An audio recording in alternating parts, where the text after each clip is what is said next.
আসল কিন্তু কিন্তু কথা হচ্ছে যে আমি তো কতদিন মেনটেন করতে পারবো ভগবান জানে।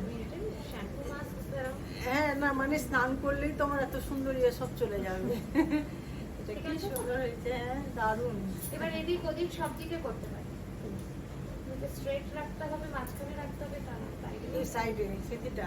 আচ্ছা সারা জীবন তো একরকম লেগে মুখটা বোর হয়ে গেছে। খুব ভালো হয়েছে, দারুণ হয়েছে। বাহ, এবার কথা হচ্ছে আমার ওইটাই এত সুন্দর আমি আর রাখতে পারলাম না, বলবো না ভিডিও হচ্ছে।